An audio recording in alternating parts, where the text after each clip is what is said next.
CM Revanth Reddy America పర్యటన రద్దుపై Telangana BJP రాష్ట్ర అధ్యక్షులు రామచంద్రరావు స్పందించారు. ఇది పూర్తిగా విదేశాంగ శాఖ నిర్ణయమని, దీంతో కేంద్రానికి సంబంధం లేదని చెప్పారు. బీజేపీపై అనవసర ఆరోపణలు చేస్తున్నారంటున్న రామచంద్రరావుతో మా తెలంగాణ బ్యూరో చీఫ్ మూల Srinivas face to face. Revanth Reddy America పర్యటనను కేంద్రంలో ఉన్న బీజేపీ అడ్డుకుందని కాంగ్రెస్ విమర్శిస్తుంది. ఇదే అంశంలో బీజేపీ రాష్ట్ర అధ్యక్షులు ఎన్ రామచంద్రరావు గారు ఉన్నారు. నిజంగా కేంద్రంలో ఉన్న BJP Telangana CM Revanth Reddy America పర్యటనను అడ్డుకునే కుట్ర చేసిందా తెలుసుకుందాం. సార్ చెప్పండి, కాంగ్రెస్ ఒక ఆరోపణ చేస్తుంది. సో దీంట్లో లండన్కు అనుమతి ఇచ్చారు, తర్వాత అమెరికా వెళ్ళడానికి అనుమతి ఇవ్వట్లేదు. సో ఉద్దేశపూర్వకంగా బీజేపీ అడ్డుకుంటుందని చేస్తున్న ప్రచారం కాంగ్రెస్ ఎట్లా చూస్తుంది? ఇది దీంట్లో ఉద్దేశపూర్వకంగా దురుద్దేశం ఏముండదు. ప్రతి సీఎం కానీ మినిస్టర్ కానీ విదేశాలకు పోయేటప్పుడు కొన్ని స్టాండర్డ్ ప్రోటోకాల్స్ ఉంటాయి, మ్యాండేటరీ ప్రోటోకాల్స్ అంటారు మినిస్ట్రీ ఆఫ్ ఎక్స్టర్నల్ అఫేర్స్లో. దాంట్లో సెక్యూరిటీ ఒకటి ఉంటుంది, ఎఫ్ఆర్సీఏ ఇష్యూస్ కొన్ని ఉంటాయి, కొన్ని ఎందుకు పోతున్నారు, ఏ గవర్నమెంట్తో మాట్లాడుతున్నారు, ఏ సంస్థలో మాట్లాడబోతున్నారు అనేవి కూడా వాళ్ళ రికార్డులో ఉంటే ఎంఈఏ దాన్ని ఆపే అవకాశాలు ఉంటాయి, వాళ్ళకి అది రైట్స్ ఉన్నాయి. 2012లో తరుణ్ గొగోయ్ గారు సీఎం, కాంగ్రెస్ సీఎం అప్పుడు అస్సాంలో, కేంద్రంలో కాంగ్రెస్ ప్రభుత్వం కూడా తనకి అనుమతి ఇచ్చలేదు అమెరికా పోవడానికి, వాళ్ళ ప్రభుత్వమే.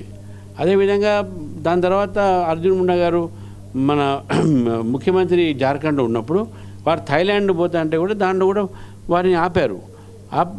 దీనికి పొలిటికల్ కన్సిడరేషన్ ఉండదు, ఇది పొలిటికల్ వెండేటగానే రాజకీయ కారణాలు ఉండవు దీనికి. అక్కడ కొన్ని విషయాల్లో, కొన్ని ప్రోటోకాల్స్ విషయంలో అది చేయకపోతే మినిస్టర్ ఆఫ్ ఎక్స్టర్నల్ అఫేర్స్ వాళ్ళు ఆపే అవకాశాలు ఉంటాయి. తర్వాత ఇక మనం గుర్తుపెట్టుకోవాల్సిన, రేవంత్ రెడ్డి గారితో పోయిన టీము ఎవరైతే ఇండస్ట్రీస్తో ఇన్వెస్ట్మెంట్స్ కోసం అగ్రిమెంట్కు ఆ టీం ఏం అనలేదు, ఏం ఆపలేదు వాళ్ళు. ఎందుకంటే వాళ్ళు కేవలం ఆ పర్పస్ కోసం పోతున్నారు. కాబట్టి ఏ పర్పస్ కోసం పోతున్నారు, ఎవరితో కలవడానికి పోతున్నారు, అటువంటి ఒక ఇన్ఫర్మేషన్స్ ఏదైనా ఉంటే మ్యాండేటరీ ప్రొవిజన్స్లో తప్పకుండా మినిస్టర్ ఆఫ్ ఎక్స్టర్నల్ అఫేర్స్కు దాంట్లో వాళ్ళకు అధికారం ఉంటుంది. దీంట్లో ఎటువంటి రాజకీయ ఉద్దేశం లేదు, ఇది ఒక ప్రక్రియలోనే అది ఆపడం జరిగింది. దీంట్లో ఎటువంటి రాజకీయ ఉద్దేశం లేదు. పైపెచ్చు కాంగ్రెస్ పార్టీనే అప్పుడు నరేంద్ర మోదీ గారు ముఖ్యమంత్రి ఉన్నప్పుడు అమెరికాకు పోతా అంటే వీళ్ళు అమెరికన్ ఎంబసీకి లెటర్ రాసి నాకు వీసా ఇవ్వద్దు అని చెప్పి ఆపింది కాంగ్రెస్ పార్టీ. ఈ రాజకీయమైన దురాలోచన అంతా కాంగ్రెస్ పార్టీకి ఉంటుంది, బీజేపీకి ఉండదని చెప్పి స్పష్టం చేస్తా ఉన్నాను. ఇంకోవైపు రాహుల్ గాంధీ కావచ్చు, ప్రియాంక గాంధీ కావచ్చు, ఢిల్లీలో జరిగిన అల్లర్ల విషయంలో ప్రొటెస్ట్ చేయడాన్ని మీరు ఎట్లా? ఇది ఏదో డ్రామా వర్క్ చేస్తున్నారు. ఇప్పుడు ఆయన రాహుల్ గాంధీ ప్రియాంక ఇద్దరు ఎంపీలే కదా, మళ్ళీ పార్లమెంట్ ఎందుకు అడగలేవన్నీ ఇప్పుడు ఎందుకు డ్రామా చేస్తున్నారు 10 రోజుల తర్వాత? ఇదేంటంటే ఏదో ప్రజల్ని, పబ్లిక్ని ఏదో తప్పుదారి పట్టించే ప్రయత్నాలు.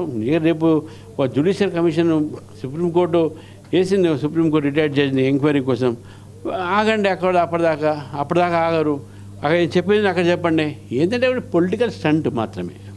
22A అంశంలో ఆ సెక్షన్ కింద నిషేధిత భూముల జాబితా, పేదల ఇల్లు, స్థలాలు, దీనికి సంబంధించిన ఆస్తులు ఆ జాబితాలో చేర్చారు. బీజేపీ కూడా ఖచ్చితంగా దీనిపైన కేంద్ర ఏజెన్సీల విషయంలో కావచ్చు, అదే క్రమంలో పేదల విషయంలో ఎలాంటి కార్యాచరణ చేయబోతుంది? బట్ నడుస్తుంది. మా మహేష్ రెడ్డి గారి యొక్క నేతృత్వంలో ఇవన్నీ కూడా నిన్న మా అసెంబ్లీలో కూడా దాన్ని ప్రశ్నకు జవాబు ఇవ్వమని చెప్పి అడగడం జరిగింది. అదేవిధంగా అన్ని ఇన్ఫర్మేషన్ తీసుకో ఉన్నాం. పేద ప్రజల వెంటనే భారతీయ జనతా పార్టీ ఉంటుంది. ఇంకా మేము మా సమాచారం చేస్తూ ఉన్నాం. ఇదంతా కూడా భూభారతి అనే పేరు మీద, గత ప్రభుత్వం ధరణి పేరు మీద పేద ప్రజల యొక్క జీవితాలతో ఆడుకుంటుంది. కష్టపడి సంపాదించినటువంటి చిన్న చిన్న ప్లాట్లని, భూముల్ని గుంజుకునే ప్రయత్నం చేస్తుంది. ఇది ఒక పెద్ద కుట్రగా భారతీయ జనతా పార్టీ భావిస్తూ ఉంది. కాంగ్రెస్ పార్టీలో ఆ పార్టీలో ఉన్న కీలక వ్యక్తులు రాజగోపాల్ రెడ్డి కావచ్చు, చిన్నారెడ్డి కావచ్చు, కొండ సురేఖ కూతురు సుస్మిత కావచ్చు, ఇలాంటి వాళ్ళన్నీ కామెంట్ చేస్తున్న నేపథ్యంలో, అంటే అధికార పక్షంలోనే ఒక ప్రతిపక్షం లాగా అవినీతి ఆరోపణలు, కుంభకోణాలు లాంటివి జరుగుతున్నాయని చెప్పడాన్ని ఎట్లా చూస్తారో దీనిపైన మీరు? అవినీతి ఆరోపణలు అవన్నీ మేము కూడా చేస్తూ ఉన్నాం. వాళ్ళ అంతర్గత వ్యవహారాలు, వాళ్ళ పార్టీ అంతర్గతాలు మేము మాట్లాడదలుచుకోలేదు. కానీ ఒకటి ఏంటంటే, వీళ్ళ అంతర్గత సంబంధించినటువంటి ఒక సంక్షోభంతో రాష్ట్ర ఒక పరిపాలన యంత్రాంగం మొత్తం కూడా ఈరోజు పని చేయకుండా అయిపోయింది. ఈరోజు ఒకేపు యంత్రాంగం మొత్తం కూడా ఈరోజు అవినీతితో ఉన్నది. అదేవిధంగా అవినీతిని ఆపడానికి ఒక యంత్రాంగం లేదు. మొత్తం రాష్ట్రం అంతా కూడా ఈరోజు పరిపాలన లోపంతో ఈరోజు బాధపడుతూ ఉన్నారు. సో తెలంగాణ సీఎం రేవంత్ రెడ్డి విదేశీ పర్యటనకు అనుమతులు అనేటివి శాఖపరంగా జరిగే అంశాలు. ఇవన్నీ విదేశాంగ శాఖకు అది అనుమతించాలా రద్దు చేయాలా అనే అంశంలో వారికి పూర్తి అధికారం ఉంటుంది. దీంట్లో బీజేపీ ప్రభుత్వానికి కానీ మిగతా వాళ్ళకి ఎలాంటి సంబంధం ఉండదు. అదే క్రమంలో 22A భూముల విషయంలో ఇప్పటికే బీజేపీ పార్టీ ఎవరైతే మరి నిషేధిత జాబితాలో పేదవాళ్ళకు సంబంధించిన ఆస్తులు ఉన్నాయో వాటి విషయంలో ఖచ్చితంగా వాళ్ళ భూములు కానీ వాళ్ళ ఆస్తులను తిరిగి ఇచ్చేందుకు పోరాటం చేస్తుంది. అదే క్రమంలో కాంగ్రెస్లో అంతర్గత వ్యవహారం బహిర్గతం అవుతుంది. దాని పట్ల మేము కూడా ఆరోపణలు చేస్తున్నాం. సో దీనిపైన కూడా మరొకసారి కూడా మరి పోరాటం కొనసాగిస్తామని చెప్పి బీజేపీ రాష్ట్ర అధ్యక్షులు ఎన్ రామచంద్రరావు చెప్తున్నారు. కెమెరా పర్సన్ అబ్దుల్తో శ్రీనివాస్, 99 టీవీ, బీజేపీ ఆఫీస్ నుంచి.